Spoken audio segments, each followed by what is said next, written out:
2 ಪ್ರಸಾರ ಮಾಧ್ಯಮ, 3 ಹೊಸ ಮಾಧ್ಯಮ. ಮುದ್ರಣ ಮಾಧ್ಯಮ ಅಂದ್ರ ಪತ್ರಿಕೆ, ಪುಸ್ತಕ, ಮ್ಯಾಗಝಿನ್ಗಳು ಇನ್ನು ಇತ್ಯಾದಿ ಬರ್ತಾವ.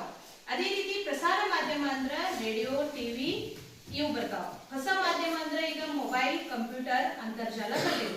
ಹಾಗಾದ್ರೆ ಅಂತರ್ಜಾಲದ ಬಳಕೆ ಅಂದ್ರೆ ಏನ?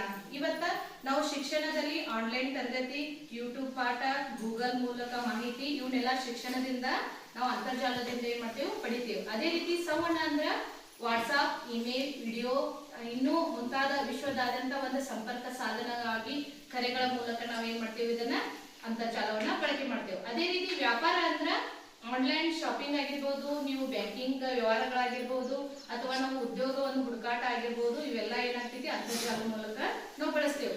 ಅದೇ ರೀತಿ ಮನೋರಂಜನೆ ಅಂದ ಕೂಡಲೇ ಇವತ್ತ ಯೂಟ್ಯೂಬ್, ಸೋಷಿಯಲ್ ಮೀಡಿಯಾ ನೀವು ಅಂತಾರೆ ಎಲ್ಲ ಅಂತರ್ಜಾಲದ ಬಗ್ಗೆ ಅಂತಾರೆ ಹೇಳುವಂತ ಒಂದು ವಿಷಯ ಎಲ್ಲ ನೀವು ತಿಳ್ಕೊಂಡೇ ಬಿಟ್ಟಿದ್ದೀರಿ.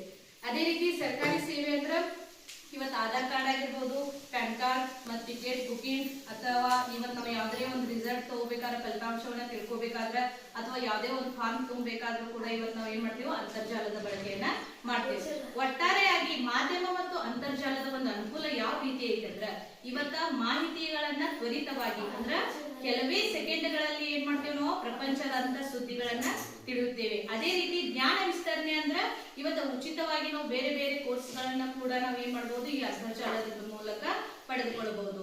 ಅದಲ್ಲದೆ ಇವತ್ತು ಸರ್ಕಾರದ ಯೋಜನೆಗಳ ಬಗ್ಗೆ, ಆಹಾರ ಮತ್ತು ಆರೋಗ್ಯದ ಬಗ್ಗೆ ಕೂಡ ನಾವು ಇದರಿಂದ ಮಾಹಿತಿಯನ್ನ ತಿಳ್ಕೊತೇವೆ. ಒಟ್ಟಾರೆಯಾಗಿ ಹೇಳುವುದಿದ್ರೆ ಇವತ್ತು ಮಾಧ್ಯಮ ಅಂದ್ರ ಮಾಹಿತಿ ಪ್ಲಸ್ ಶಿಕ್ಷಣ ಪ್ಲಸ್ ಮನೋರಂಜನೆ, ಅದರ ಜೊತೆಗೆ ಅಂತರ್ಜಾಲ ಅಂದ್ರ ಇವತ್ತು ವಿಶ್ವವನ್ನ ಏನ್ ಮಾಡೋದು, ಹತ್ತಿರದಿಂದ ತಂದಿಟ್ಟುವುದಾಗಿದೆ.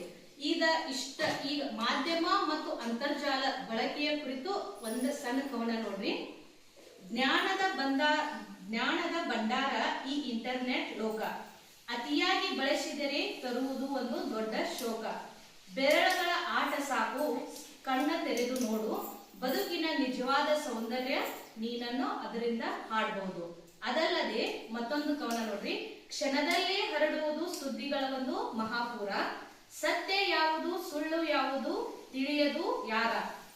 ಲೈಕು ಕಮೆಂಟುಗಳ ಬೆನ್ನತ್ತಿ ಓಡುತ್ತಾ ಮುನ್ನ ಅರಿತು ಬಳಸು ಮಾನವ, ಹಾಳು ಮಾಡಬೇಡ ನಿನ್ನನ್ನ.